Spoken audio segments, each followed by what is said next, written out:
Everyone, कैसे हैं आप सब लोग। आप लोगों को बता दूं कि कल आईबी की तरफ से यानी कि इंटेलिजेंस ब्यूरो की तरफ से एक रिक्रूटमेंट यानी कि नोटिफिकेशन आउट हुई थी, जिसमें कहा गया है 2000 वैकेंसीज होंगी। तो आपको ये बता दूं कि ये एग्ज़ाम मैंने दिया है। मैंने इसका टायर 1 क्वालिफाई किया था, टायर 2 क्वालिफाई किया था, यहाँ तक कि मैं इंटरव्यू में भी अपीयर हुआ था। किसी रीज़न की वजह से एग्ज़ाम क्वालिफाई नहीं हो पाया था। तो पूरी डिटेल में बात करेंगे। मैं आपको बताऊंगा क्या है नोटिफिकेशन में, सिलेबस क्या होता है, एग्ज़ाम पैटर्न क्या होता है, क्या डिफ़िकल्टी लेवल जाता है, और अपना एक्सपीरियंस भी मैं आपके साथ शेयर करूंगा। अगर ये एग्ज़ाम मेरा क्वालिफाई हो जाता तो आप लोग आज ये चैनल देख रहे हैं, आप ये नहीं देख रहे होते। तो मैं सारी इन चीज़ों को आपको डिटेल में बताऊंगा। अब बात करते हैं डायरेक्ट नोटिफिकेशन पे। जो भी लोग ये चैनल पहली बार देख रहे हैं इसको सब्सक्राइब कर लें, क्योंकि ये एग्ज़ाम से 15 या 20 दिन पहले मैं एक क्रैश कोर्स लेके आऊँगा, जिसमें मैं आपको तीनों टायर यानी कि पहला पेपर जो आपका ऑब्जेक्टिव बेस होगा, दूसरा पेपर जो आपका डिस्क्रिप्टिव होगा, तीसरा यानी कि इंटरव्यू, सारी चीज़ें गाइड कर सकूं। और कोशिश करूंगा उन लोग अपने फ्रेंड्स के सेशन को भी लाने के लिए जिन लोगों का ये एग्ज़ाम क्वालिफाई हुआ था। तो चलिए बात करते हैं क्या है। आप देख सकते हैं इंटेलिजेंस ब्यूरो यानी कि मिनिस्ट्री ऑफ होम अफेयर्स की तरफ से आया है assistant central intelligence officer grade 2 executive examination 2020 की ये बात की गई है। यहाँ पे वैकेंसीज आप लोग देख सकते हैं। वैकेंसीज आपकी जनरल की है तकरीबन 990। ईडब्ल्यूएस, ओबीसी, एससी, एसटी मिला के टोटल 2000 वैकेंसीज हैं। और आप यहाँ पे जो देख रहे हैं लेवल 7 की ये जॉब है, ये काफ़ी ज़्यादा हो जाती है। इनकी इन हैंड आप मान के चल सकते हैं 70,000 अबव इनकी सैलरी ये भी आती है आज की डेट में। जो लोग इसमें काम कर रहे हैं तो 70,000 की जॉब है ये। लेकिन यहाँ पे आप ये भी देख सकते हैं स्पेशल सिक्योरिटी अलाउंस अलग से मिलता है आप लोगों को, और कैश कंपनसेशन मिलता है अगर आप ड्यूटी परफॉर्म करते हैं हॉलीडेज को भी में भी। तो ये काफ़ी अच्छी जॉब है। लेकिन इस जॉब के कई सारी चीज़ें ऐसी हैं जिनका आपको ध्यान रखना है ज्वाइन करने से पहले या क्वालिफाई करने से पहले। आप लोग एक बार सोच लें। पहली चीज़ आप यहाँ पर देख सकते हैं क्वालिफिकेशन, कोई भी ग्रेजुएट इसके लिए अप्लाई कर सकता है। 18 से 27 साल तक की ही सिर्फ एज लिमिट है। तो ये जो भी लोग इस नोटिफिकेशन के आने तक कर सकते हैं। लेकिन यहाँ पे भी आप देख सकते हैं एज लिमिट जो है वो रिलैक्सेबल है एक्स सर्विसमैन के लिए और उन कैंडिडेट्स के लिए जो जे&के में पैदा हुए थे 1 जनवरी 1980 से लेके 31 दिसंबर 1989 तक। तो अब यहाँ पे हम बात करेंगे थोड़ा सा डिटेल में। ये चीज़ आप लोगों को देखना है कि यहाँ पे वो लोग स्पेसिफिकली पॉइंट 1 में ही मेंशन किया गया है कि वो लोग अप्लाई ना करें जो लोग पीडब्ल्यूडी या फिर इन सब कैटेगरी से बिलोंग करते हैं।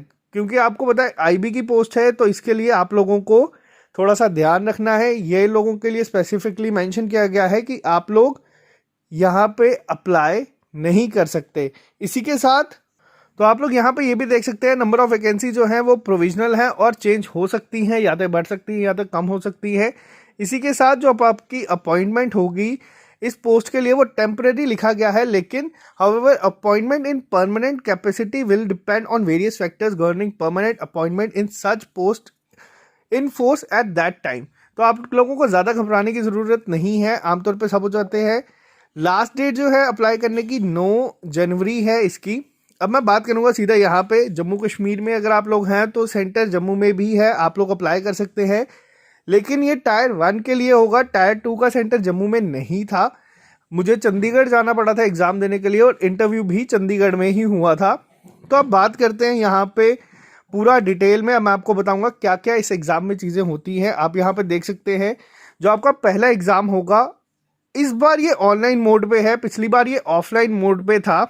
पिछली बार क्या हुआ था, पिछली बार मेरा सेंटर जम्मू में बना था government girls higher secondary school Gandhinagar में। वहाँ पे पेपर थोड़ी सी लेट मिला था मुझे और ख़त्म पूरे टाइम पे हो गया था। तो तकरीबन 40 से 45 मिनट का ही टाइम मिला था इस एग्ज़ाम को देने के लिए। और 4 सेक्शंस होती हैं यहाँ पे 25-25 मार्क्स की। जर्नल अवेयरनेस थी जिसमें करंट अफेयर्स का भी मेजर रोल था। क्वांटिटेटिव एप्टीट्यूड था। मेरे पास पेपर पड़ा है, मैं आपको बता दूं टाइम एंड वर्क के कम से कम भी 25 में से 8 से 10 क्वेश्चंस थे उस सिंगल पेपर में। तो ये आपको एक चीज़ मैं बता दूं, पिछली बार ये हुआ था। तो इसीलिए मैं आप लोगों को जो ज़्यादा फोर्स करता हूँ कि अरिथमेटिक पढ़ के जाए। इसी के साथ क्वांटिटेटिव एप्टीट्यूड में बाकी पेपर मॉडरेट लेवल का था।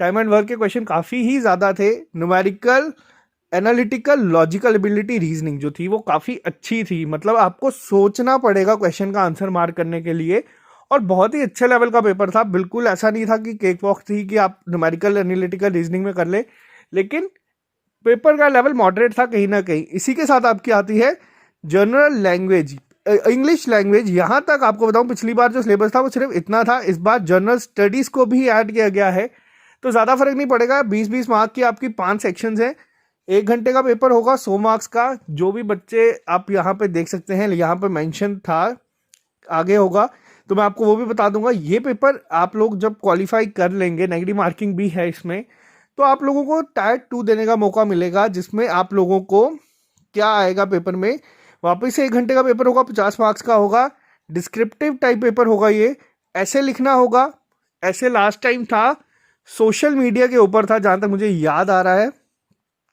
उसके साथ एक लेटर होगी आपको और एक प्रीसी राइटिंग होगी 20 मार्क्स की।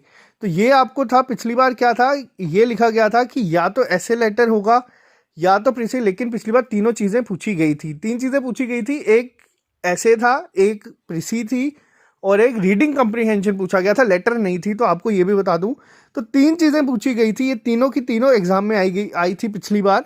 तो डिस्क्रिप्टिव में क्या होता है, डिस्क्रिप्टिव में आपको सिर्फ क्वालिफाई करना होता है। अब यहाँ पे मैं आपको थोड़ा सा और डिटेल में बताऊंगा इस बार क्या चीज़ें हैं। सिलेक्शन ऑफ कैंडिडेट किस तरीके से होंगी, जो कैंडिडेट टायर 1 के लिए अप्लाई करेगा, तो यहाँ पे क्या होगा, यहाँ पे आप देख सकते हैं नेगेटिव मार्किंग होगी।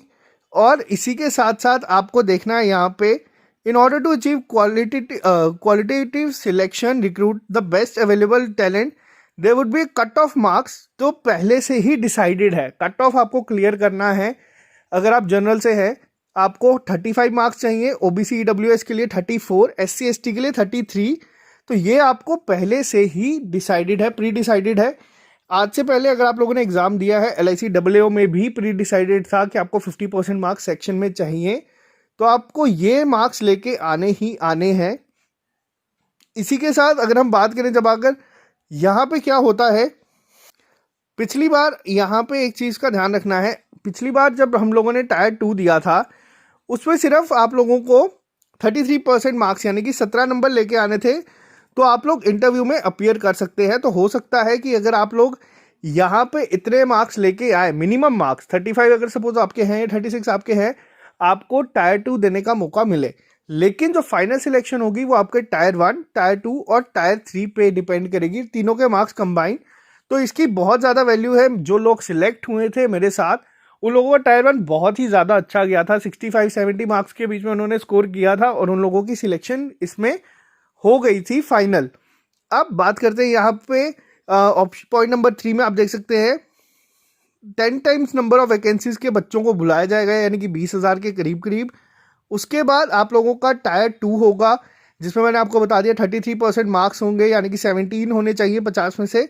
और टायर 3 होगा इंटरव्यू का लेवल बहुत ही ज़्यादा अच्छा था। जो आप लोग आमतौर पे इंटरव्यू देते हैं वैसा नहीं था। 3 लोग थे, तीनों सीनियर पोस्ट पे जो लोग हैं इस समय IB पे, वो थे। बहुत ही अच्छे लेवल का इंटरव्यू गया था। तो बीच में इंटरव्यू में थोड़ी सी चीज़ें जो थी वो मेरी और उनकी मिसमैच कर गई थी, जिस वजह से मेरा सिलेक्शन नहीं हुआ था, ये मैं मान के चलता हूँ। क्योंकि इसका स्कोर कार्ड आउट नहीं हुआ था उस टाइम पे, सिर्फ एक PDF आई थी जिसमें रोल नंबर थे। अब यहाँ पे जो चीज़ें आपको देखनी है, आप लोग अप्लाई कर सकते हैं। अब एक और चीज़ का आपको यहाँ पे ध्यान देना है, जो भी लोग इस एग्ज़ाम के लिए अप्लाई करेंगे, आपको बता दूँ इसकी अगर आप सैलरी देखेंगे तो वो बहुत अच्छी है, लेकिन उनको वो लोग नहीं चाहिए जो सैलरी के लिए काम करते हैं। क्योंकि इंटरव्यू में बहुत सारे लोगों को यही बोल के बाहर निकाल दिया गया था कि आप लोगों को सैलरी के वजह से, उन्होंने रीज़न पूछे थे किस वजह से आप लोग ये जॉब करना आए हैं। जिन लोगों ने कहा था कि हम लोगों को सैलरी चाहिए, उन्हें स्टार्टिंग में ही बाहर कर दिया गया था। तो ये चीज़ों का आपको ध्यान रखना है, सैलरी यहाँ पे एक फैक्टर नहीं होना चाहिए। अगर आपके दिल में सच्ची देशभक्ति की भावना है तो ही आप लोग इसके लिए अप्लाई करें, क्योंकि इंटरव्यू में आपको जो लोग परखेंगे वो बहुत ही ज़्यादा एक्सपर्ट होंगे, आप उन्हें बेवकूफ़ नहीं बना सकते किसी भी तरीके से। और आप लोगों को काफ़ी चीज़ें त्यागनी पड़ेंगी। अगर लास्ट टाइम मेरा एग्ज़ाम हो जाता तो आप लोग ये चैनल नहीं देख सकते, काफ़ी रिस्ट्रिक्शंस है सोशल मीडिया यूज़ करने पे और भी बहुत सारी चीज़ों को लेके। तो ये सारी चीज़ों को आपको ध्यान में रख के अपने चलना होगा। अगर हम बात करें सोसाइटी में अगर आप कहेंगे कि आप आईबी में काम करते हैं या एसीआईओ हैं तो आपकी इज्जत बहुत ज़्यादा बढ़ जाएगी। तो ये छोटी छोटी चीज़ों का आपको ध्यान रखना है। अप्लाई आप लोग कर दें अगर आप इसमें फॉल करते हैं तो। मैं अपनी तरफ से आप लोगों को एक पूरा इसका भी बता दूंगा। 15 दिन की क्लासेस में कोशिश करूंगा जब इसकी एग्जाम डेट आएगी उससे पहले लेके आऊँ, जिसमें मैं आपको टायर 1 ऐसे किस तरीके से लिखना है, रिसी किस तरीके से करनी है, और इंटरव्यू के लिए भी थोड़ा सा गाइड कर दूंगा।